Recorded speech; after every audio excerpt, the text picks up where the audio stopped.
दोस्तों नमस्कार। ये है मार्गदर्शन फॉर सिविल सर्विसेज। मैं अनुराग चौधरी।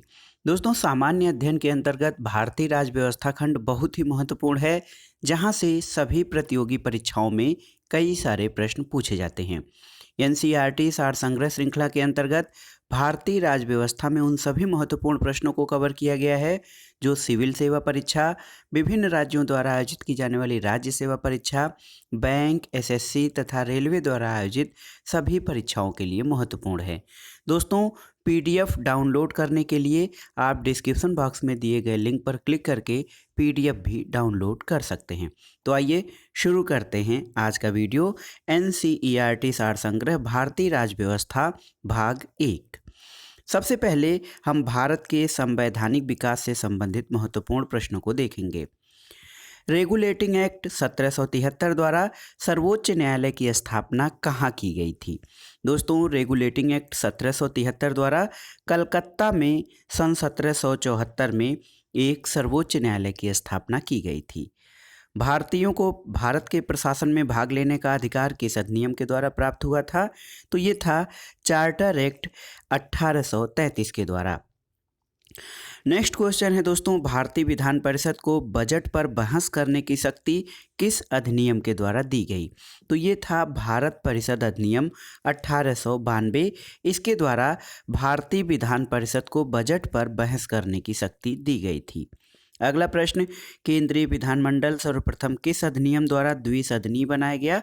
तो ये था 1919 का भारत शासन अधिनियम, जिसके द्वारा केंद्रीय विधानमंडल को द्विसदनीय या बाई कैमरल बनाया गया था। अगला प्रश्न है, भारत के राष्ट्रपति को अध्यादेश निर्गत करने की शक्ति मूलतः किस अधिनियम से मिलती है? तो ये था भारत शासन अधिनियम 1935। इसके अंतर्गत भारत के राष्ट्रपति को अध्यादेश यानी कि ऑर्डिनेंस जारी करने की शक्ति मिलती है। यहाँ पर देखिए दोस्तों, भारत का संवैधानिक विकास ईस्ट इंडिया कंपनी के अंतर्गत और ब्रिटिश क्राउन के अंतर्गत दो चरणों में देखा जा सकता है। देखिए, regulating act 1773, Pitt's India act 1784, charter act 1793, charter act 1813 और 1833 का चार्टर एक्ट तथा 1853 का चार्टर एक्ट, ये भारत में ईस्ट इंडिया कंपनी के अंतर्गत संवैधानिक विकास का क्रम रहा है। इसके अलावा ब्रिटिश क्राउन के अंतर्गत शासन सत्ता भारत की 1857 के विद्रोह के बाद जो भारत की सत्ता थी वो ब्रिटिश क्राउन के अंतर्गत चली गई।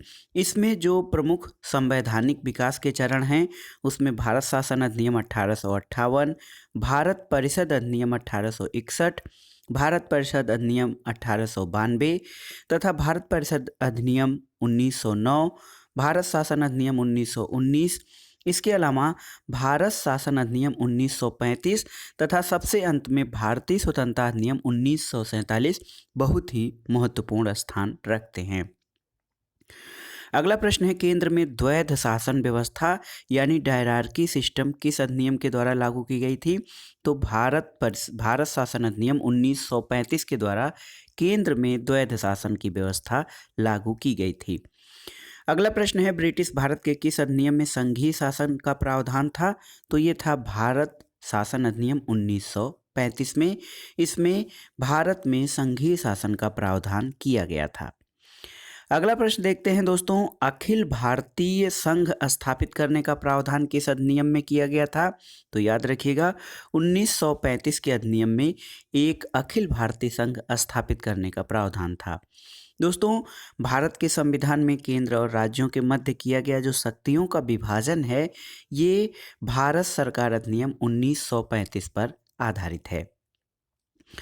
अगला प्रश्न है, एक निर्वाचित विधानसभा द्वारा भारत के संविधान का निर्माण करने का प्रस्ताव किसके द्वारा किया गया था? तो ये क्रिप्स मिशन के द्वारा दिया गया था। भारतीय संविधान सभा का गठन किसके अंतर्गत किया गया था? Cabinet mission 1946। दोस्तों, कैबिनेट मिशन प्लान जो था उसके तहत भारत में एक संविधान सभा के गठन का प्रावधान किया गया था। कैबिनेट मिशन द्वारा प्रस्तुत योजना के अनुसार संविधान सभा में प्रांतों से प्रतिनिधियों का निर्वाचन किस अनुपात में किया जाना था? तो ये था दोस्तों 10 लाख की जनसंख्या पर एक सदस्य का प्रावधान किया गया था कैबिनेट मिशन योजना के अंतर्गत जो कार्यक्रम प्रस्तुत किया गया था। अगला प्रश्न है, भारतीय संविधान का निर्माण करने वाली संविधान सभा के सदस्यों का चुनाव किसके द्वारा किया गया था? तो ये विभिन्न प्रांतों की विधानसभाओं के द्वारा जो है भारत के संविधान सभा के सदस्यों का चुनाव किया गया था। यहाँ पर आइए देखते हैं दोस्तों, वर्ष 1946 में जो अंतरिम सरकार गठित की गई थी उसमें किन व्यक्तियों के पास यानी किन सदस्यों के पास कौन कौन से विभाग थे? जवाहरलाल नेहरू राष्ट्रमंडल संबंध और विदेशी मामलों के अध्यक्ष थे। सरदार वल्लभ भाई पटेल के पास गृह, सूचना और प्रसारण मंत्रालय। डॉक्टर राजेंद्र प्रसाद खाद्य और कृषि विभाग।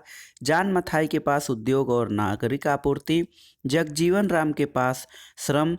सरदार बलदेव सिंह रक्षा मंत्री। लियाकत अली खां वित्त मंत्री और सी राजगोपालाचारी यानी चक्रवर्ती राजगोपालाचारी शिक्षा एवं कला के मंत्री थे। दोस्तों, भारत शासन अधिनियम 1919 की समीक्षा के लिए कौन सा आयोग गठित किया गया था? तो ये था साइमन कमीशन 1927 में गठित किया गया था। ये भारत शासन अधिनियम 1919 की समीक्षा करने के लिए गठित किया गया था। अगला प्रश्न है, भारत के संविधान सभा की पहली बैठक कब हुई थी? तो 9 दिसंबर 1946 को भारतीय संविधान सभा की पहली बैठक हुई थी। दोस्तों, भारतीय संविधान सभा का प्रारूप या ड्राफ्ट किसके द्वारा तैयार किया गया था? ये था सर BN राव द्वारा भारतीय संविधान का प्रारूप या ड्राफ्ट तैयार किया गया था। संविधान सभा का अस्थायी अध्यक्ष यानी परमानेंट चेयरमैन किसे चुना गया था? डॉक्टर राजेंद्र प्रसाद को। संविधान सभा में पंडित नेहरू द्वारा उद्देश्य प्रस्ताव कब प्रस्तुत किया गया था? ये था दोस्तों 13 दिसंबर 1946 को। अगला प्रश्न देखते हैं, नेहरू द्वारा प्रस्तुत उद्देश्य प्रस्ताव संविधान सभा में कब स्वीकृत हुआ था? 22 जनवरी 1947 को। और भारतीय संविधान निर्माण काल में संविधान सभा में कुल कितने अधिवेशन हुए थे? ये 12 अधिवेशन हुए थे भारतीय संविधान के निर्माण काल में संविधान सभा के। अगला प्रश्न है दोस्तों, बहुत ही आसान और शुरुआती क्वेश्चन भारतीय राज्य व्यवस्था का। भारतीय संविधान के निर्माण में संविधान सभा को कितना समय लगा था? 2 वर्ष 11 महीने 18 दिन। भारतीय संविधान सभा के संवैधानिक सलाहकार कौन थे? Sir BN Rao. और भारत की संविधान सभा ने वर्तमान रूप में राष्ट्रीय ध्वज कब अपनाया था? तो ये 22 जुलाई 1947 को संविधान सभा द्वारा भारत का राष्ट्रीय ध्वज अपनाया गया था। दोस्तों, आपने पढ़ा अभी कि संविधान सभा की प्रथम बैठक 9 दिसंबर 1946 को आयोजित की गई थी और आपने ये भी जाना कि इसके अस्थायी अध्यक्ष संविधान सभा के अस्थायी अध्यक्ष डॉक्टर राजेंद्र प्रसाद थे, लेकिन संविधान सभा की प्रथम बैठक की अध्यक्षता डॉक्टर सच्चिदानंद सिन्हा द्वारा की गई थी, जो इसके अस्थायी अध्यक्ष थे। भारत का संविधान जनता द्वारा कब स्वीकार किया गया था? ये 26 नवंबर 1949 को। और भारतीय संविधान पूरी तरह से कब लागू हुआ था? 26 जनवरी 1950 को। दोस्तों, संविधान सभा या कॉन्स्टिट्यूएंट असेंबली 9 दिसंबर 1946 को संविधान सभा की प्रथम बैठक हुई थी। इसमें डॉक्टर सच्चिदानंद सिन्हा को अस्थायी अध्यक्ष और 11 दिसंबर 1946 को डॉक्टर राजेंद्र प्रसाद को अस्थायी अध्यक्ष चुना गया था। संविधान निर्माण का आरंभ 13 दिसंबर 1946 को पंडित जवाहरलाल नेहरू द्वारा प्रस्तुत उद्देश्य प्रस्ताव यानी ऑब्जेक्टिव रिजोल्यूशन से हुआ, जिसे 22 जनवरी 1947 को सर्वसम्मत से स्वीकार कर लिया गया। 26 नवंबर 1949 को भारतीय संविधान अंगीकृत यानी एडॉप्ट किया गया, जबकि 26 जनवरी 1950 को इसे पूरी तरह से लागू किया गया था। अगला प्रश्न है दोस्तों, संविधान सभा में 26 नवंबर 1949 को भारतीय संविधान किसके द्वारा अधिनियमित किया गया था? तो ये संविधान सभा द्वारा। जन गण मन को भारत के राष्ट्रगान के रूप में कब अपनाया गया था? 24 जनवरी 1950 को, और भारत सरकार द्वारा अशोक स्तंभ को राष्ट्रीय चिन्ह या नेशनल इम्ब्लेम के रूप में कब अंगीकृत किया गया था? 26 जनवरी 1950। तो याद रखिएगा, भारत का राष्ट्रगान जो है 24 जनवरी 1950 को अपनाया गया था, और राष्ट्रीय चिन्ह जो अशोक स्तंभ वाला लाट वाला चिन्ह है वो 26 जनवरी 1950 को इसे अंगीकृत किया गया था। अगला है दोस्तों, संविधान सभा की सलाहकार समिति यानी एडवाइजरी कमेटी के अध्यक्ष कौन थे? सरदार वल्लभ भाई पटेल। संविधान सभा की झंडा समिति के अध्यक्ष डॉक्टर राजेंद्र प्रसाद थे। यहाँ पर आइए देखते हैं प्रमुख समितियाँ और उनके अध्यक्ष। बहुत ध्यान से देखिएगा दोस्तों, कई सारे प्रश्न यहाँ से पूछे जाते हैं और कभी कभी कई 3-4 ऑप्शन देकर मिलान भी कर लेता है। संघ शक्ति समिति के अध्यक्ष पंडित जवाहरलाल नेहरू थे। संघीय संविधान समिति पंडित जवाहरलाल नेहरू। प्रांतीय संविधान समिति के अध्यक्ष डॉक्टर वल्लभ भाई पटेल, सरदार वल्लभ भाई पटेल। प्रारूप समिति या ड्राफ्ट कमेटी के अध्यक्ष डॉक्टर भीमराव अंबेडकर। मौलिक अधिकारों और अल्पसंख्यकों संबंधी परामर्श समिति सरदार वल्लभ भाई पटेल। प्रक्रिया नियम समिति डॉक्टर राजेंद्र प्रसाद। राज्यों के लिए समिति पंडित जवाहरलाल नेहरू और संचालन समिति के अध्यक्ष डॉक्टर राजेंद्र प्रसाद थे। अगला प्रश्न है, संविधान सभा के कार्यों से संबंधित समिति के अध्यक्ष कौन थे? ये थे दोस्तों जी.वी. मावलंकर। दोस्तों डॉक्टर भीमराव अंबेडकर के बारे में जान लेते हैं। डॉक्टर भीमराव अंबेडकर की अध्यक्षता में संविधान सभा की प्रारूप समिति में 6 अन्य सदस्य कौन कौन लोग थे? N Gopalaswami Ayyangar, doctor K M. Munshi, V M. Mitra, बाद में इनके स्थान पर एन. माधवराव आ गए थे, अल्लाद कृष्णा स्वामी अय्यर, सैयद मोहम्मद सादुल्ला और डी.पी. खेतान थे। डी.पी. खेतान के बाद इनके स्थान पर टी.टी. कृष्णमाचारी को शामिल किया गया था। तो एक महत्वपूर्ण प्रश्न ये बनता है कि संविधान सभा के प्रारूप समिति के अध्यक्ष कौन थे? डॉक्टर भीमराव अंबेडकर। और प्रारूप समिति के सदस्यों की कुल संख्या कितनी थी? तो ये थी 7। अगला प्रश्न है, संविधान सभा में ने डॉक्टर भीमराव अंबेडकर की अध्यक्षता में प्रारूप समिति का गठन कब किया था? 29 अगस्त 1947 को। और डॉक्टर भीमराव अंबेडकर का संविधान सभा में निर्वाचन किस प्रेसिडेंसी से हुआ था? बम्बई प्रेसिडेंसी से। दोस्तों भारत का संविधान मूलतः 2 भाषाओं में लिखा गया था, हिंदी और अंग्रेजी, और सभी सदस्यों ने इन दोनों प्रतियों पर ही हस्ताक्षर किया था। अगला प्रश्न, संविधान के विभिन्न प्रावधान और वो कहाँ से लिए गए हैं यानी उनके स्रोत। तो various provisions of the constitution and their sources, इनसे संबंधित प्रश्न देखते हैं। भारतीय संविधान में मौलिक कर्तव्यों का विचार किस देश से लिया गया है? तो फंडामेंटल ड्यूटीज रूस के संविधान से। भारतीय संविधान में राज्य के नीति निर्देशक तत्वों को कहाँ से ग्रहण किया गया है? आयरलैंड के संविधान से।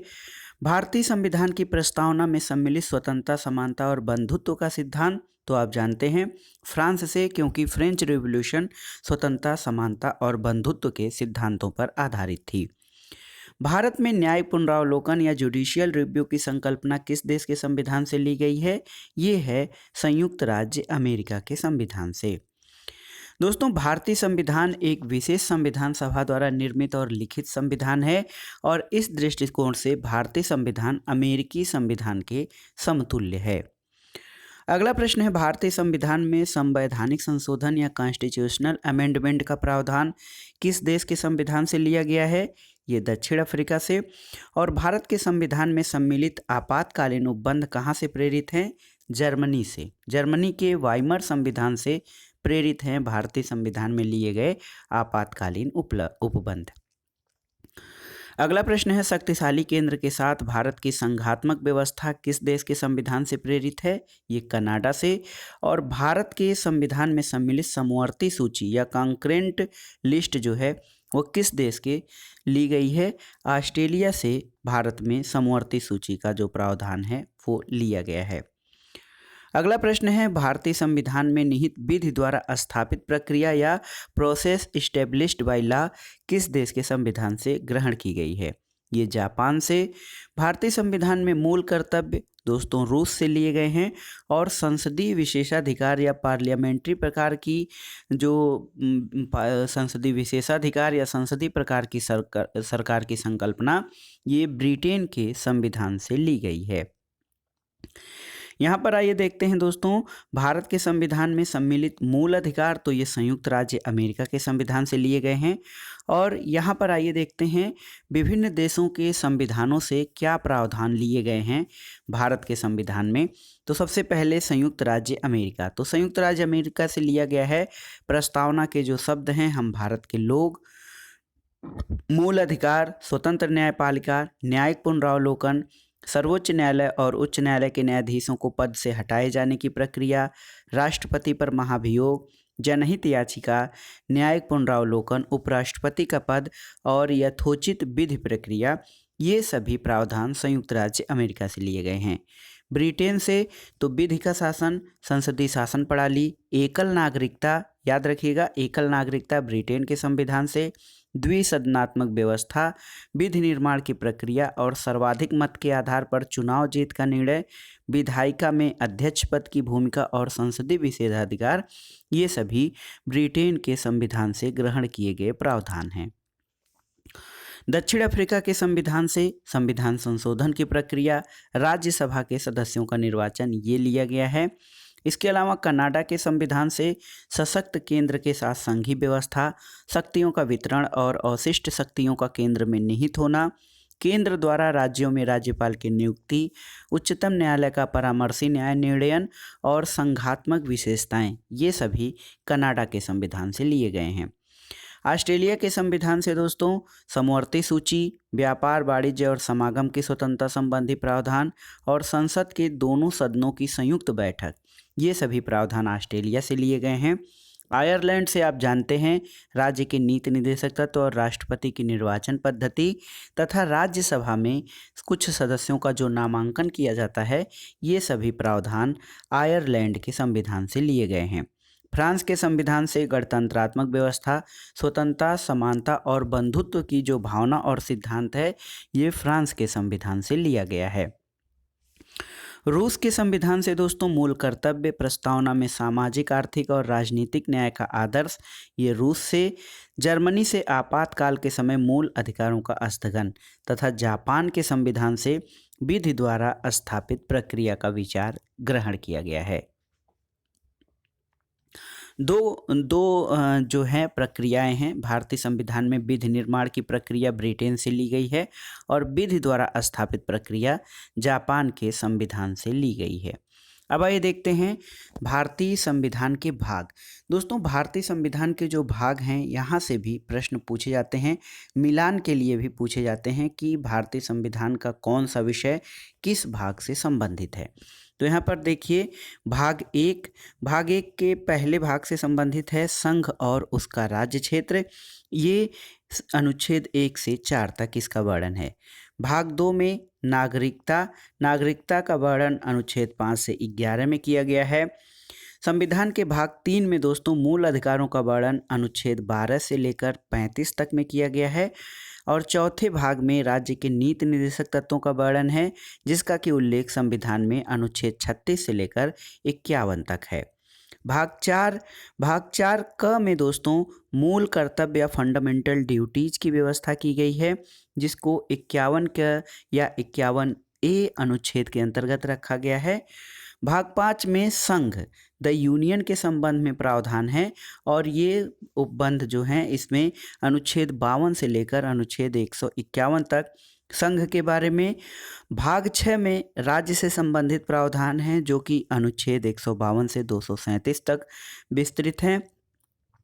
भाग 7 में पहली अनुसूची के भाग ख के राज्य संविधान 7वां संशोधन अधिनियम 1956 की धारा 29 और अनुसूची द्वारा निर्सित ये भाग 7 में दिए गए हैं।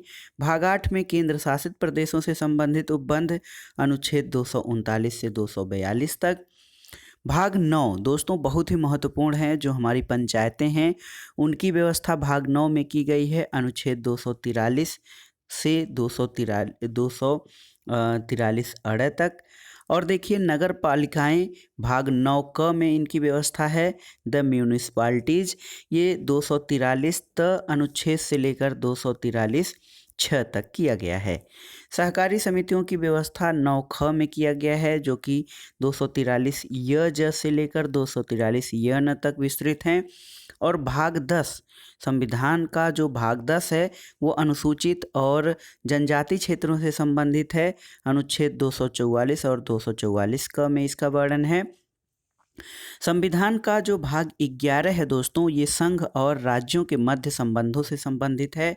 इसका वर्णन संविधान के अनुच्छेद 245 से 263 में किया गया है।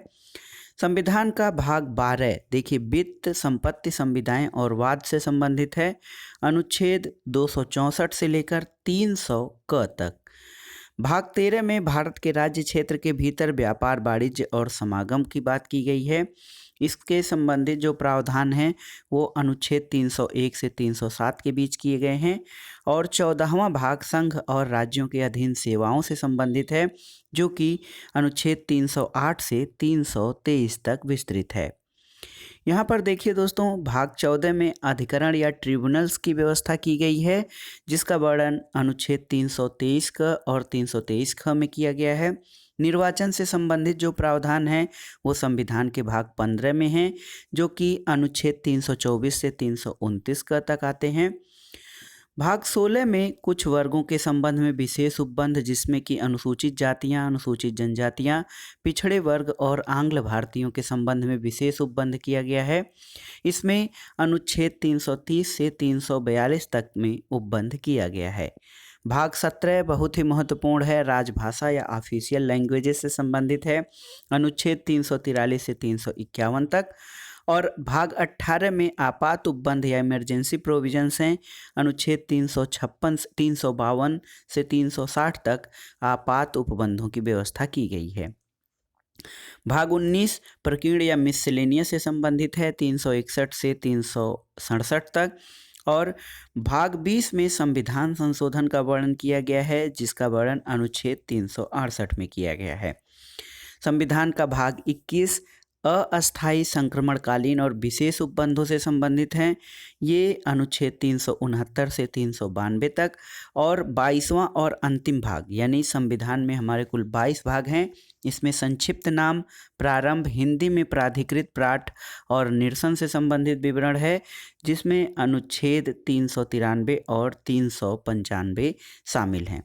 तो अनुच्छेद 1 से लेकर 395 तक जो है हमारे संविधान में अनुच्छेद हैं। कुल 22 भाग हैं।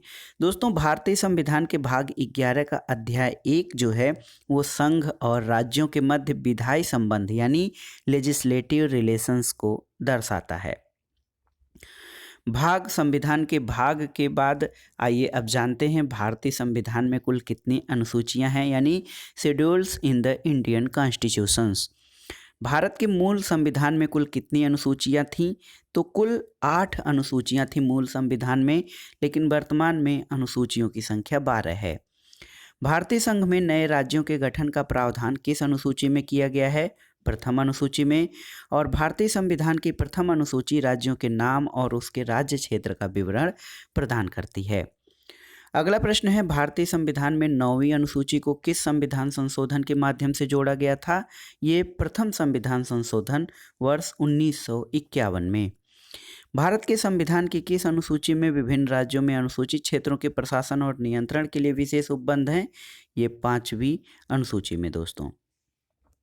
अगला प्रश्न है सरकारों द्वारा शुल्क और कर लगाने का अधिकार संविधान की किस अनुसूची में है? ये 7वीं अनुसूची में। और राज्य भूमि सुधार अधिनियम को संवैधानिक सुरक्षा प्रदान करने के लिए किस अनुसूची में शामिल किया गया है? 9वीं अनुसूची में। दोस्तों 10वीं अनुसूची जो है संविधान में बहुत ही महत्वपूर्ण है। इसको 52nd यानी 52वें संविधान संशोधन अधिनियम 1985 द्वारा संविधान में जोड़ा गया था। और 91वें संविधान संशोधन अधिनियम 2003 के द्वारा इसमें संशोधन किया गया। और 52वें संविधान संशोधन को दल बदल विरोधी कानून यानी एंटी डिफेक्शन लॉ भी कहा जाता है। अगला है कि अंग्रेजी जो कि भारत में बोली जाने वाली एक प्रमुख भाषा है, लेकिन इसे संविधान की 8वीं अनुसूची में शामिल नहीं किया गया है। आइए देखते हैं चार्ट के माध्यम से सभी अनुसूचियों के बारे में। पहली अनुसूची, तो दोस्तों संविधान की पहली अनुसूची राज्यों के संघ और संघ राज्य क्षेत्रों से, उसके नाम और उसकी सीमाओं से संबंधित है। और इनसे पहली अनुसूची से संबंधित जो अनुच्छेद हैं, अनुच्छेद 1 और 4 हैं। दूसरी अनुसूची में दोस्तों राष्ट्रपति, राज्यपाल, लोकसभा, राज्य विधानसभाओं के अध्यक्ष और उपाध्यक्ष, राज्यसभा, राज्य विधान परिषदों के सभापति, उपसभापति, सर्वोच्च न्यायालय, इन सभी लोगों के वेतन, भत्ते और पेंशन आदि से संबंधित प्रावधान किए गए हैं। और ये जो प्रावधान हैं, ये इनसे संबंधित अनुच्छेद जो हैं 59(3), 65(3), 75(6) और 97, 125, 148(3), 158(3), 164(5), 186 और अनुच्छेद 221 में इनका वर्णन है। दोस्तों तीसरी अनुसूची, तो तीसरी अनुसूची शपथ अथवा प्रतिज्ञान से संबंधित है, जिसमें संघ राज्यों के मंत्री, संसद, राज्य विधानमंडल के सदस्य, चुनाव के प्रत्याशी, न्यायाधीश आदि द्वारा ली जाने वाली शपथ का वर्णन किया गया है। चौथी अनुसूची बहुत ही महत्वपूर्ण है, राज्यों और संघ राज्य क्षेत्रों के लिए राज्यसभा में स्थानों के आवंटन से संबंधित है। पांचवी अनुसूची अनुसूचित क्षेत्रों और जनजातियों के प्रशासन और नियंत्रण से जुड़े प्रावधान करती है। छठी अनुसूची में असम, मेघालय, त्रिपुरा और मिजोरम, इन 4 राज्यों को याद कर लीजिएगा। अमेत्रिमी, तो ये याद कर लीजिएगा, असम, मेघालय, त्रिपुरा और मिजोरम राज्यों के जनजातीय क्षेत्रों के जो प्रशासन है वो छठी अनुसूची के अंतर्गत कवर होता है। सातवीं अनुसूची, तो सातवीं अनुसूची बहुत ही महत्वपूर्ण है। इसमें संघ सूची, राज्य सूची और समवर्ती सूची, ये तीनों सूचियां शामिल हैं, जो कि अनुच्छेद 246 के अंतर्गत आता है। आठवीं अनुसूची में संविधान द्वारा मान्यता प्राप्त 22 भाषाओं की सूची दी गई है, जिसके अंतर्गत अनुच्छेद 344, 1 और 351 आते हैं। नौवीं अनुसूची जो है, इसमें भूमि सुधार और जमींदारी उन्मूलन से संबंधित अधिनियम हैं, नियम विनिमय आदि, जिन्हें न्यायिक पुनर्विलोकन से बचाने के लिए इस सूची में शामिल किया गया था, और इसका वर्णन अनुच्छेद 31 ख में किया गया है। 10वीं अनुसूची दल बदल विरोधक कानून से संबंधित है और अनुच्छेद 102 का पार्ट सेकंड और 191 के सेकंड पार्ट से संबंधित है। 11वीं अनुसूची दोस्तों पंचायतों की शक्तियां और उत्तरदायित्व तो इसमें निर्धारित किया गया है, अनुच्छेद 243(6) से संबंधित है। और 12वीं अनुसूची, इसमें नगर पालिकाओं की शक्तियों और उत्तरदायित्व को निर्धारित किया गया है, जिसका वर्णन 243(ब) अनुच्छेद के अंतर्गत किया गया है। अगला है दोस्तों 8वीं अनुसूची, जिसमें भाषाओं का जिक्र किया गया है, 22 भाषाएं। तो इसमें सिंधी भाषा को 21वें संविधान संशोधन अधिनियम 1967 के द्वारा जोड़ा गया था। तो याद रखिएगा, 8वीं अनुसूची में सिंधी भाषा को 21वें संविधान संशोधन अधिनियम 1967 के द्वारा जोड़ा गया था। आइए देखते हैं भारतीय संविधान की विशेषताओं से संबंधित महत्वपूर्ण प्रश्नों को। संविधान में हमारे राष्ट्र का उल्लेख किस नाम से किया गया है? तो यह है India, that is Bharat, Bharat अर्थात इंडिया। भारतीय संविधान में किस प्रकार की शासन प्रणाली की व्यवस्था की गई है? तो पार्लियामेंट्री टाइप है, संसदात्मक शासन प्रणाली। और संसदात्मक शासन व्यवस्था में विधायिका जो है वो उसका कार्यपालिका पर नियंत्रण होता है और कार्यपालिका विधायिका के प्रति उत्तरदायी होती है। अध्यक्षात्मक शासन प्रणाली का आधारभूत तत्व क्या है? एकल कार्यपालिका। और भारत की संसदीय शासन प्रणाली और ब्रिटेन की संसदीय शासन प्रणाली के मध्य अंतर का बिंदु क्या है? ये है न्यायिक समीक्षा। ब्रिटेन में संसद सर्वोच्च होती है, जबकि भारत में संविधान सर्वोच्च है। अगला है दोस्तों, भारत का संविधान परिसंघीय है, यह किससे निर्धारित होता है? तो केंद्र और राज्यों के मध्य शक्तियों के वितरण से ये परिभाषित होता है या निर्धारित होता है कि भारत का संविधान परिसंघीय है। अब आइए देखते हैं भारतीय संविधान के मूल्य। तो भारतीय संविधान के मूल्यों में स्वतंत्रता, समानता, भ्रातृत्व, संप्रभुता, समाजवादी, पंथनिरपेक्ष और लोकतांत्रिक यानी लोकतांत्रिक प्रक्रिया जैसे गुण ये भारतीय संविधान के मूल्यों में शामिल किए जाते हैं। अगला प्रश्न है, नीति निर्देशक तत्वों और मूल अधिकारों को संविधान की आत्मा किसने कहा है? ग्रेनविल ऑस्टिन ने। और मूल संविधान में कुल कितने अनुच्छेद और अनुसूचियां थीं? तो दोस्तों अनुच्छेद 395 और अनुसूचियों की संख्या 8 थी। सर्वप्रथम कांग्रेस के किस अधिवेशन में जन गण मन गाया गया था? कलकत्ता अधिवेशन 1911 में। और राष्ट्रगान के गायन का मानक समय कितना है? 52 सेकंड यानी 52 सेकंड।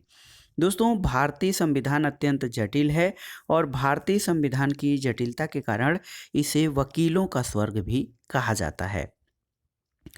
अगला प्रश्न है, भारतीय संविधान अधिक कठोर और अधिक लचीले के मध्य एक अच्छा संतुलन स्थापित करता है। ये कथन किसका है? के.सी. वियर का। भारतीय संविधान के बृहद होने का कारण क्या है?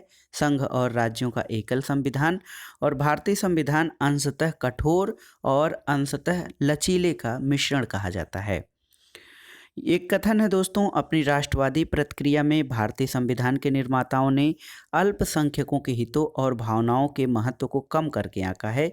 ये कथन किसका है? ये आइवर जेनिंग्स का कथन है। भारत एक अर्धसंघात्मक राज्य है। भारत की ये जो विशेषता है किसने निर्धारित की थी? तो संविधान विशेषज्ञ के.सी. वियर ने भारत को अर्धसंघात्मक राज्य कहा है। भारत में राजनीतिक सत्ता का प्रमुख स्रोत कौन सा है? तो ये है जनता। दोस्तों, कोई भी संविधान कितना भी अच्छा क्यों न हो, यदि उसे क्रियान्वित करने वाले बुरे व्यक्ति हैं तो संविधान भी बुरा हो जाएगा। डॉक्टर भीमराव अंबेडकर का कथन है। और संविधान को संघात्मकता के तंग ढांचे में नहीं ढाला गया है, ये भी संविधान निर्माता डॉक्टर भीमराव अंबेडकर ने कहा था। अगला प्रश्न है, भारत की स्वतंत्रता के बाद भारतीय राष्ट्रीय कांग्रेस को एक राजनीतिक दल के रूप में भंग कर दिया जाना चाहिए। ये सुझाव किसने दिया था? महात्मा गांधी ने। भारतीय संघवाद को सहकारी संघवाद या कोऑपरेटिव फेडरेशन किसने कहा है? ग्रेनविल ऑस्टिन ने। अगला प्रश्न है, अध्यक्षात्मक शासन प्रणाली में कार्यपालिका की समस्त शक्तियां किसमें निहित होती हैं? दोस्तों, राष्ट्रपति में। और मौलाना अबुल कलाम आज़ाद ने संविधान सभा में वयस्क मताधिकार को 15 वर्ष के लिए स्थगित करने की बात कही थी। तो महत्वपूर्ण है, किस प्रमुख व्यक्तित्व ने जो वयस्क मताधिकार है या यूनिवर्सल एडल्ट फ्रेंचाइज है, इसको 15 वर्ष के लिए स्थगित करने की बात कही थी? तो वो थे मौलाना अबुल कलाम आज़ाद। भारत का राष्ट्रीय पशु कौन सा है? बाघ है। भारत का राष्ट्रीय पुष्प कमल है। राष्ट्रीय पक्षी मोर है। भारत के राष्ट्रीय ध्वज में जो चक्र है धर्म प्रवर्तन, उसमें कितनी तीलियां हैं? तो इसमें कुल 24 तीलियां हैं। दोस्तों, एस.आर. बोम्मई बनाम भारत संघवाद 1994 में उच्चतम न्यायालय ने कहा था कि भारतीय संविधान एक परिसंघात्मक संविधान है। तो भारतीय संविधान एक परिसंघात्मक संविधान है। एस.आर. बोम्मई बनाम भारत संघवाद 1994 में ये कहा गया था। आइए देखते हैं 7वीं अनुसूची के प्रमुख विषयों से संबंधित प्रश्न। भारतीय संविधान के अंतर्गत सिविल प्रक्रिया संहिता किस सूची का विषय है? समवर्ती सूची का। जनसंख्या नियंत्रण, परिवार नियोजन और आपराधिक मामले भारत संविधान के ये समवर्ती सूची से संबंधित हैं। शिक्षा किस सूची का विषय है? तो ये समवर्ती सूची का। और शिक्षा दोस्तों प्रारंभ में राज्य सूची का विषय था, लेकिन 42वें संविधान संशोधन 1976 द्वारा इसे समवर्ती सूची में स्थानांतरित किया गया था। एक महत्वपूर्ण प्रश्न, लैंड रिफॉर्म या भूमि सुधार किस सूची के अंतर्गत शामिल है? राज्य सूची में। और रेलवे पुलिस जो है वो किस सूची का विषय है? कई बार परीक्षाओं में पूछा है, रेलवे पुलिस आपकी राज्य सूची का विषय है। दोस्तों, आर्थिक नियोजन तो ये समवर्ती सूची और कृषि जो है राज्य सूची का विषय है। पंचायती राज ये राज्य सूची में शामिल है। और दंड प्रक्रिया भारतीय संविधान की 7वीं अनुसूची की तीसरी सूची में यानी समवर्ती सूची में वर्णित है। अगला प्रश्न देखिए, विवाह, विवाह विच्छेद और गोद लेना आदि संविधान की 7वीं अनुसूची में किसके अंतर्गत शामिल किए गए हैं? ये है तीसरी सूची समवर्ती सूची में। यहाँ पर आइए तीनों सूचियों से संबंधित प्रमुख विषयों के बारे में इस चार्ट के माध्यम से जानते हैं। दोस्तों, संघ सूची बहुत ही महत्वपूर्ण है। संघ सूची के विषयों पर जो कानून बनाने की शक्ति होती है वो केंद्र सरकार की होती है। इसमें महत्वपूर्ण मामले जैसे प्रतिरक्षा यानी डिफेंस, विदेशी मामले, नागरिकता, संचार, डाक और तार, निगम कर, सेवा कर, युद्ध और शांति, सीमा शुल्क, बीमा, प्रत्यर्पण, शेयर बाजार, अंतर्राष्ट्रीय संधि, रेलवे, मुद्रा, रिजर्व बैंक, समुद्री और हवाई मार्ग, विदेशी ऋण, विदेशी सहायता और विदेशी व्यापार, लॉटरी, आयकर, जनगणना, डाकघर बचत बैंक और स्टॉक एक्सचेंज जैसे प्रमुख विषय आते हैं। इसके अलावा जो दूसरी सूची है ये राज्य सूची है। राज्य सूची पर जो है कानून बनाने का अधिकार राज्यों को होता है। इसमें लोक व्यवस्था यानी लोक व्यवस्था का मतलब आर्डर है, पब्लिक आर्डर, पुलिस, रेल और ग्रामीण पुलिस, कारागार, भूमि, स्थानीय स्वशासन, प्रादेशिक लोक सेवा, लोक स्वास्थ्य, बाजार और मेले, सट्टा और जुआ, कृषि भूमि पर संपदा शुल्क, पशुपालन, सिंचाई, कृषि आय पर कर, गैस, शराब, मनोरंजन, भू राजस्व या लगान, विद्युत पर कर, पथ कर यानी टोल टैक्स, प्रति व्यक्ति कर और विलासिता की वस्तुओं पर कर, ये लगाने की शक्ति राज्यों को है या राज्य सरकारों को है। समवर्ती सूची के अंतर्गत उन विषयों को शामिल किया गया है जिन पर कानून बनाने की शक्ति केंद्र और राज्यों को है, लेकिन विवाद होने की स्थिति में केंद्र का कानून ही मान्य होगा। इसमें दंड या प्रक्रिया संहिता, आर्थिक और सामाजिक योजनाएं, शिक्षा, वन, विवाह और विवाह विच्छेद, कारखाने, मजदूर संघ, खाद्य पदार्थ और अन्य पदार्थों का अपमिश्रण, जनसंख्या नियंत्रण, परिवार नियोजन, न्याय प्रशासन, संपत्ति का अर्जन, विद्युत, बाट माप, वन्य जीव जंतुओं का संरक्षण, समाचार पत्र, पुस्तकें और मुद्रणालय शामिल हैं। इसके अलावा स्वच्छता और औषधालय, औद्योगिक विवाद, उत्तराधिकार, विधि वृत्ति, चिकित्सा वृत्ति, कीमत नियंत्रण और जन्म मरण पंजीकरण, ये सभी विषय महत्वपूर्ण विषय समवर्ती सूची के अंतर्गत शामिल हैं। दोस्तों, वर्तमान में देखा जाए तो संघ सूची में 100 विषय, राज्य सूची में 61 विषय और समवर्ती सूची में कुल 52 विषय शामिल हैं। तो इसको आप याद रख लीजिएगा, 100, 61, 52। अगला प्रश्न अब आइए देखते हैं भारतीय संविधान की उद्देशिका या प्रस्तावना से।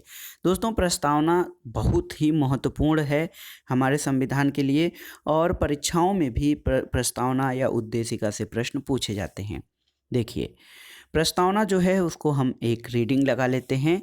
हम भारत के लोग भारत को एक संपूर्ण प्रभुत्व संपन्न समाजवादी पंथ निरपेक्ष लोकतंत्रात्मक गणराज्य बनाने के लिए तथा उसके समस्त नागरिकों को सामाजिक, आर्थिक और राजनैतिक न्याय, विचार, अभिव्यक्ति, विश्वास, धर्म और उपासना की स्वतंत्रता, प्रतिष्ठा और अवसर की समता प्राप्त कराने के लिए तथा उन सब में व्यक्ति की गरिमा और राष्ट्र की एकता और अखंडता सुनिश्चित करने वाली बंधुता बढ़ाने के लिए दृढ़ संकल्प होकर अपनी इस संविधान सभा में आज तारीख 26 नवंबर 1949 ईस्वी मिति मार्गशीर्ष शुक्ला सप्तमी संवत 2006 विक्रमी को एतद द्वारा इस संविधान को अंगीकृत, अधिनियमित और आत्मार्पित करते हैं।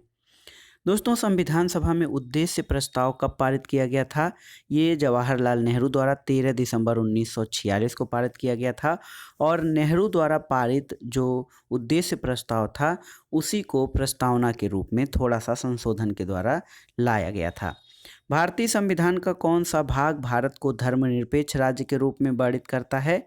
तो ये संविधान की प्रस्तावना। दोस्तों, भारतीय संविधान की प्रस्तावना में भारत को एक सार्वभौम समाजवाद, धर्मनिरपेक्ष, प्रजातांत्रिक गणतंत्र के रूप में घोषित किया गया है। अगला प्रश्न है, सर्वोच्च न्यायालय द्वारा ऐसा किस वाद में कहा गया कि अनुच्छेद 368 के अंतर्गत संविधान की प्रस्तावना में भी संशोधन किया जा सकता है, लेकिन यह मूल ढांचे का उल्लंघन करने वाला नहीं होना चाहिए? तो ये केशवानंद भारती वाद 1973 में कहा गया था। भारतीय संविधान का कौन सा भाग संविधान की आत्मा यानी सोल ऑफ द कॉन्स्टिट्यूशन? तो ये है उद्देशिका। दोस्तों, कल्याणकारी राज्य या वेलफेयर स्टेट का उद्देश्य क्या होता है? तो अधिकतम जनसंख्या के लिए अधिकतम कल्याण सुनिश्चित करना। भारत एक गणतंत्र या रिपब्लिक है, इसका क्या अर्थ है? तो भारत में वंशानुगत शासन नहीं है, बल्कि यहाँ का जो राज्याध्यक्ष होता है वो निर्वाचित होता है। अगला प्रश्न है दोस्तों, भारत के संदर्भ में धर्मनिरपेक्ष शब्द का सही अर्थ क्या है? तो भारत में कोई राज्य का अपना कोई धर्म नहीं है। उद्देशिका में सम्मिलित सामाजिक, आर्थिक और राजनीतिक न्याय के तत्व किससे संबंधित हैं? 1917 की रूसी क्रांति से। और उच्चतम न्यायालय ने किस वाद में यह धारणा प्रस्तुत की कि उद्देशिका संविधान का अभिन्न अंग है? ये है SR बोम्मई बनाम यूनियन ऑफ इंडिया वाद में। अगला प्रश्न है, सभी व्यक्ति पूर्णतः और समान रूप से मानव हैं, यह सिद्धांत माना जाता है? तो ये सार्वभौमिकता का सिद्धांत माना जाता है। भारत में दोस्तों लौकिक सार्वभौमिकता है, क्योंकि संविधान की प्रस्तावना आरंभ होती है कहाँ से? तो दोस्तों हम भारत के लोग, we the people of India शब्दों से ये प्रारंभ होती है। इससे स्पष्ट है कि भारत में लौकिक सार्वभौमिकता है। दोस्तों लोक कल्याण शब्द भारत के संविधान की उद्देशिका में नहीं है, बल्कि यह राज्य के नीति निर्देशक तत्वों का भाग है। अगला प्रश्न है, किस संविधान संशोधन के द्वारा भारतीय संविधान की उद्देशिका में संशोधन किया गया था? 42वां संविधान संशोधन 1976। भारतीय संविधान की प्रस्तावना में जिन आदर्शों और उद्देश्यों की रूपरेखा दी गई है उसका विस्तार कहाँ है? तो दोस्तों संविधान के प्रस्तावना की रूपरेखा का जो विस्तार है वो मूल अधिकार, राज्य के नीति निर्देशक सिद्धांत और मौलिक कर्तव्यों के अध्याय में दिया गया है। राज्य का सबसे महत्वपूर्ण तत्व क्या है? तो यह है संप्रभुता या सॉवरेनिटी। दोस्तों राज्य के 4 आवश्यक तत्व होते हैं: जनसंख्या, भूभाग, सरकार, संप्रभुता। उसमें संप्रभुता सबसे महत्वपूर्ण है। अगला प्रश्न है, समाजवादी, अखंडता और पंथ निरपेक्ष शब्द संविधान की प्रस्तावना में किस संशोधन द्वारा जोड़े गए थे? 42वें संशोधन द्वारा। उद्देशिका को राजनीतिक जन्मपत्री या जन्म कुंडली किसने कहा था? के.एम. मुंशी द्वारा। और प्रस्तावना संविधान का अंग नहीं है, ये निर्णय उच्चतम न्यायालय ने किस वाद में कहा था? ये वेरूबारी संघ मामले में वर्ष 1960 में ये माना गया था प्रस्तावना संविधान का भाग नहीं है। अगला है दोस्तों, संविधान निर्माण में महत्वपूर्ण भूमिका निभाने वाले संविधान सभा के सदस्य। सर अल्लाद कृष्ण स्वामी अय्यर के अनुसार संविधान की प्रस्तावना हमारे दीर्घकालिक सपनों का विचार है। ये देखिए, गोलकनाथ बनाम पंजाब राज्य के मामले में न्यायमूर्ति एम हिदायतुल्लाह ने दोस्तों उद्देशिका को संविधान की मूल आत्मा कहा है। अब आइए देखते हैं संघ और राज्य क्षेत्रों यानी यूनियन एंड टेरिटरीज से संबंधित महत्वपूर्ण प्रश्न। दोस्तों अनुच्छेद 1 के सब सेक्शन 3 के अनुसार भारत के राज्य क्षेत्र में निम्न क्षेत्र शामिल होंगे: राज्यों के राज्य क्षेत्र, संघ राज्य क्षेत्र और ऐसे अन्य राज्य क्षेत्र जो अर्जित किए जाएं।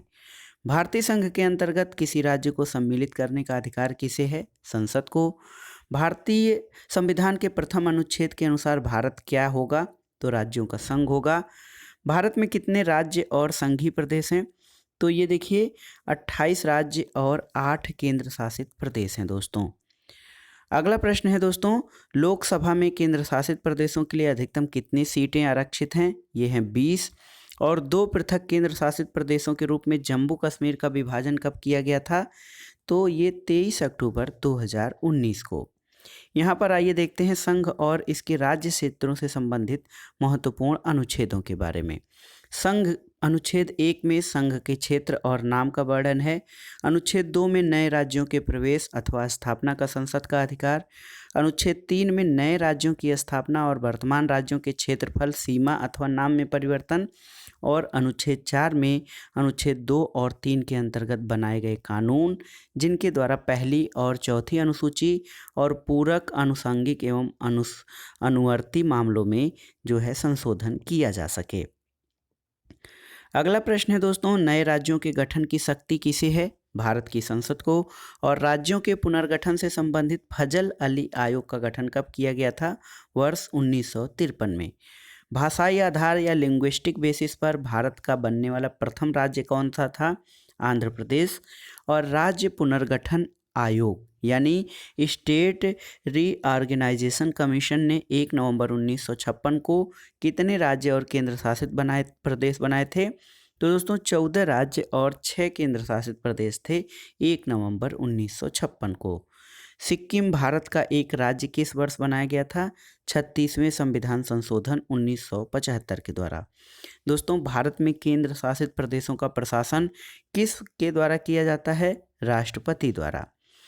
जूनागढ़ रियासत, तो जूनागढ़ रियासत को जनमत संग्रह के आधार पर हैदराबाद रियासत को सैन्य कार्रवाई के द्वारा भारत में शामिल किया गया था। और जम्मू कश्मीर रियासत के शासक पाकिस्तानी सेना और कबायलियों के आक्रमण से सुरक्षा सुनिश्चित करने के लिए भारत के साथ विलय पत्र पर हस्ताक्षर करके कश्मीर को भारत में शामिल किया गया था। यहाँ पर देखिए दोस्तों, पहले के विशेष राज्यों के राज्य का दर्जा। असम को राज्य का दर्जा 1969 में, हिमाचल प्रदेश, नागालैंड 1969, हिमाचल प्रदेश 1971, मणिपुर 1972, मेघालय को 1972, त्रिपुरा 1972। तो मणिपुर, मेघालय, त्रिपुरा ये एक ही वर्ष में 1972 में, सिक्किम 1975-76 में, मिजोरम 1986-87 और अरुणाचल प्रदेश 1986-87 में विशेष राज्यों को ये राज्य थे और इन वर्षों में इनको राज्य का दर्जा दिया गया था। अब आइए देखते हैं क्षेत्रीय परिषदें यानी जोनल काउंसिल से संबंधित महत्वपूर्ण परिषद प्रश्न। तो 5 क्षेत्रीय परिषदें हैं। उत्तरी क्षेत्रीय परिषद, इसका मुख्यालय नई दिल्ली में है और उत्तरी क्षेत्रीय परिषद में जो राज्य हैं उसमें जम्मू कश्मीर, लद्दाख, हिमाचल प्रदेश, हरियाणा, पंजाब, राजस्थान, दिल्ली और चंडीगढ़ आते हैं। केंद्रीय क्षेत्रीय परिषद या सेंट्रल जोनल काउंसिल, इसका मुख्यालय प्रयागराज में है। इसमें उत्तर प्रदेश, उत्तराखंड, मध्य प्रदेश और छत्तीसगढ़ राज्य आते हैं। पूर्वी क्षेत्रीय परिषद का मुख्यालय कोलकाता में है, जिसमें बिहार, झारखंड, पश्चिम बंगाल, उड़ीसा और सिक्किम आते हैं। पश्चिमी क्षेत्रीय परिषद का मुख्यालय मुंबई में है। गुजरात, महाराष्ट्र, गोवा, दादरा और नगर हवेली तथा दमन और दीव का क्षेत्र तथा दक्षिणी क्षेत्रीय परिषद जो कि 5वें क्रम की क्षेत्रीय परिषद है, इसका मुख्यालय चेन्नई में है, जिसमें दक्षिण भारतीय राज्य जैसे आंध्र प्रदेश, कर्नाटक, तमिलनाडु, केरल, पुडुचेरी और तेलंगाना शामिल हैं। दिसंबर 1953, दोस्तों दिसंबर 1953 में फजल अली की अध्यक्षता में एक 3 सदस्यीय राज्य पुनर्गठन आयोग का निर्माण किया गया था। भारत के 28 राज्य और 8 केंद्र शासित प्रदेश इस चार्ट में दिए गए हैं। 28 राज्य में सबसे पहले हम देखेंगे हम उनके राज्य, राजधानी, भाषा और देखिए क्षेत्रफल के अनुसार क्षेत्रफल के क्रम में दिया गया है। तो आप इसको एक क्रम से, राजस्थान राजधानी जयपुर है और इसकी भाषा हिंदी है। मध्य प्रदेश की राजधानी भोपाल और हिंदी भाषा है। महाराष्ट्र में मुंबई राजधानी है, यहाँ की भाषा मराठी है। उत्तर प्रदेश लखनऊ और हिंदी तथा उर्दू यहाँ की राजकीय भाषाएं हैं। गुजरात की राजधानी गांधीनगर, यहाँ पे मुख्य भाषा गुजराती है। कर्नाटक की राजधानी बंगलुरु, कन्नड़ भाषा। आंध्र प्रदेश की राजधानी हैदराबाद, यहाँ पर तेलुगु भाषा। ओडिशा की राजधानी भुवनेश्वर और ओडिसी भाषा यहाँ पे जो है राजकीय भाषा है। छत्तीसगढ़ की राजधानी रायपुर है, हिंदी भाषा बोली जाती है। तमिलनाडु की राजधानी चेन्नई, तमिल भाषी। बिहार की राजधानी पटना और हिंदी बोली जाती है। पश्चिम बंगाल की राजधानी कोलकाता है, बांग्ला भाषा। अरुणाचल प्रदेश की राजधानी ईटानगर, अंग्रेजी भाषा। और झारखंड की राजधानी रांची है, हिंदी भाषा यहाँ पर प्रयुक्त होती है। असम की राजधानी दिसपुर, यहाँ पर असमिया भाषा। हिमाचल प्रदेश की 2 राजधानियाँ हैं, एक शिमला और दूसरी धर्मशाला, यहाँ पर हिंदी भाषा बोली जाती है। उत्तराखंड में भी 2 राजधानियाँ हैं, देहरादून और गैरसैंण, हिंदी तथा संस्कृत यहाँ की प्रमुख भाषाएं हैं। पंजाब की राजधानी चंडीगढ़ है, पंजाबी भाषा। और हरियाणा की राजधानी भी चंडीगढ़ है। तो 2 राज्यों की एक राजधानी है, पंजाब और हरियाणा की राजधानी चंडीगढ़ है। केरल की राजधानी तिरुवनंतपुरम, मलयालम भाषा। मेघालय की राजधानी शिलांग, यहाँ पर गारो भाषा। मणिपुर की इम्फाल है, मणिपुरी भाषा। मिजोरम की राजधानी आइजोल, मिजो भाषा। नागालैंड की राजधानी दोस्तों कोहिमा है और यहाँ पर अंग्रेजी भाषा चलती है। त्रिपुरा की राजधानी अगरतला, बांग्ला भाषा। सिक्किम की राजधानी गंगटोक, यहाँ पर नेपाली। और गोवा की राजधानी पणजी, कोंकणी भाषा। तेलंगाना की राजधानी दोस्तों हैदराबाद है और यहाँ पे तेलुगु और उर्दू भाषाएं प्रचलित हैं। केंद्र शासित प्रदेशों के बारे में देखते हैं। अंडमान निकोबार की राजधानी पोर्ट ब्लेयर है। चंडीगढ़ की राजधानी चंडीगढ़। दादरा और नगर हवेली तथा दमन और दीव की राजधानी दमन है। दिल्ली की राजधानी नई दिल्ली। लक्षद्वीप की कवरत्ती, पुडुचेरी की पुडुचेरी। जम्मू कश्मीर की राजधानी श्रीनगर और जम्मू है। और लद्दाख की राजधानी दोस्तों लेह है। तो सबसे नए बने जो राज्य हैं केंद्र शासित प्रदेश, वो जम्मू कश्मीर और लद्दाख राज्य हैं। अब आइए देखते हैं नागरिकता यानी सिटीजनशिप से संबंधित प्रश्नों को। दोस्तों, भारतीय नागरिकता या भारत में नागरिकता प्राप्ति के लिए 5 प्रकार हैं। एक तो जन्म से आप यहाँ के नागरिक हों, इसके अलावा वंशाधिकार द्वारा माता पिता में से कोई भारतीय हो, पंजीकरण के द्वारा, देशीकरण द्वारा और भूमि के अर्जन द्वारा। तो भारत में नागरिकता प्राप्ति के ये 5 प्रकार हैं। भारतीय संविधान किस प्रकार की नागरिकता प्रदान करता है? एकल नागरिकता और संयुक्त राज्य अमेरिका में दोहरी नागरिकता का प्रावधान है। नागरिक संशोधन अधिनियम 2019 सीएए में किन देशों के हिंदू, बौद्ध, सिख, जैन, पारसी और ईसाई नागरिकों को भारत में नागरिकता प्रदान करने का प्रावधान है? तो ये हैं दोस्तों पाकिस्तान, बांग्लादेश और अफगानिस्तान के नागरिकों को, जो हिंदू, बौद्ध, सिख, जैन और पारसी तथा ईसाई हैं, इनको भारत में नागरिकता प्रदान करने का प्रावधान किया गया है। भारतीय नागरिक की नागरिकता किस आधार पर समाप्त हो जाती है? तो नागरिकता को त्याग देना, पर्यावसान और वंचना के आधार पर। भारत से बाहर लगातार कितने वर्षों तक रहने पर भारतीय नागरिकता समाप्त कर दी जाती है? तो ये 7 वर्ष है। 7 वर्ष लगातार भारत से बाहर रहने वाले व्यक्तियों की नागरिकता समाप्त कर दी जाती है। प्रवासी भारतीय दिवस कितने समयांतराल पर मनाया जाता है? तो प्रति 2 वर्ष पर प्रवासी भारतीय दिवस मनाया जाता है।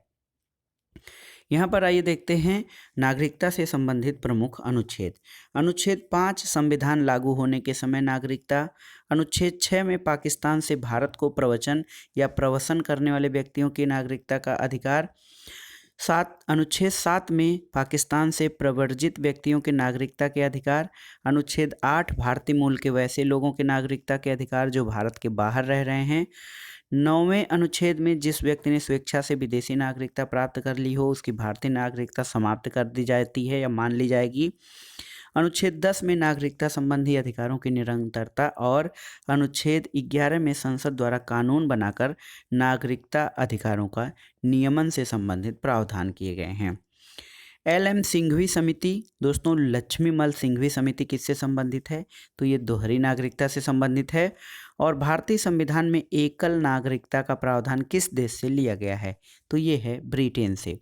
भारतीय मूल के व्यक्ति PIO का कार्ड धारक भारत में नहीं खरीद सकता है, ये कृषि भूमि नहीं खरीद सकता है। यहाँ पर कुछ प्रचलन में आए हुए शब्द देखते हैं दोस्तों।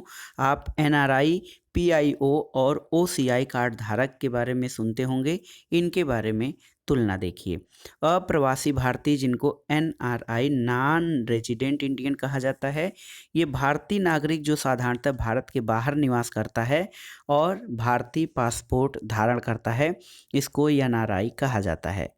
भारतीय मूल के व्यक्ति या जो पर्सन ऑफ इंडियन ओरिजिन, ये स्वयं या उसके कोई पूर्वज भारतीय नागरिक रहा हो और वर्तमान में अन्य देश की नागरिकता प्राप्त है और ये पासपोर्ट धारक है, भारतीय मूल के व्यक्ति कहे जाते हैं। इसके अलावा विदेशी भारतीय नागरिकी कौन कहे जाते हैं? तो एक व्यक्ति जो विदेशी भारतीय नागरिक कार्ड धारक हो और नागरिकता अधिनियम 1955 के अंतर्गत पंजीकृत हो। नागरिकता की अर्हता कैसे ली जाती है? तो अप्रवासी भारतीय ये भारतीय नागरिक ही होते हैं और भारतीय मूल के व्यक्तियों के लिए जो नागरिकता की अर्हता है वो भारत में कम से कम 7 वर्षों के निरंतर निवास के आधार पर आवेदन कर सकते हैं। और विदेशी भारतीय नागरिक जो हैं वो नागरिकता की अर्हता के लिए संविधान लागू होने या उसके बाद भारतीय नागरिक था, उस भूभाग का निवासी जो स्वतंत्रता के बाद भारत का अंग बना, इसके आधार पर विदेशी भारतीय नागरिक नागरिकता की अर्हता प्राप्त कर सकते हैं। भारत की नागरिकता प्राप्त होने वाले को लाभ, तो अप्रवासी भारतीयों को सभी लाभ जो भारतीय नागरिकों को मिलता है वो मिल सकता है और भारतीय मूल के व्यक्तियों को कोई विशेष लाभ नहीं है। और विदेशी भारतीय नागरिकों को जो लाभ होता है वो एक FROO व FRO वाले लाभ के साथ पंजीयन से छूट, भारत में कितनी भी अवधि तक ठहरने के लिए वो एलिजिबल हो जाता है। वीज़ा, तो अप्रवासी भारतीयों को वीज़ा नहीं और भारतीय मूल के व्यक्तियों को जीवन भर वीज़ा की सुविधा है और जीवन भर वीज़ा पर आ सकते हैं बिना वीज़ा के विदेशी भारतीय नागरिक। मताधिकार, दोस्तों अप्रवासी भारतीयों को मताधिकार दे दिया गया है, लेकिन भारतीय मूल के व्यक्तियों और विदेशी भारतीय नागरिकों को मताधिकार नहीं दिया गया है। अंतिम प्रश्न, LM सिंघवी की अध्यक्षता में गठित समिति प्रतिवर्ष 9 जनवरी को भारतीय प्रवासी भारतीय दिवस मनाने की अनुशंसा की थी। और ऐसी सिफारिश इसलिए की गई थी कि जो भारतीय मूल के लोग हैं या भारत से उनके माता पिता संबंधित हैं, तो उनको भी भारत से जोड़ने का काम किया जाए। तो ये था आज का वीडियो आपको कैसा लगा हमें कमेंट बॉक्स में ज़रूर बताइएगा। और आप इसका पीडीएफ भी डाउनलोड कर सकते हैं, लिंक मैं डिस्क्रिप्शन बॉक्स में डाल दूंगा। इसके अलावा आप हमारे टेलीग्राम चैनल मार्गदर्शन फॉर सिविल सर्विसेज टाइप करके वहाँ पे अन्य बाकी जो पीडीएफ हैं उनको डाउनलोड कर सकते हैं। आगे इसी प्रकार अन्य वीडियो से जुड़े रहने के लिए, अन्य वीडियो देखने के लिए हमसे जुड़े रहें। वीडियो देखने के लिए धन्यवाद दोस्तों, नमस्कार।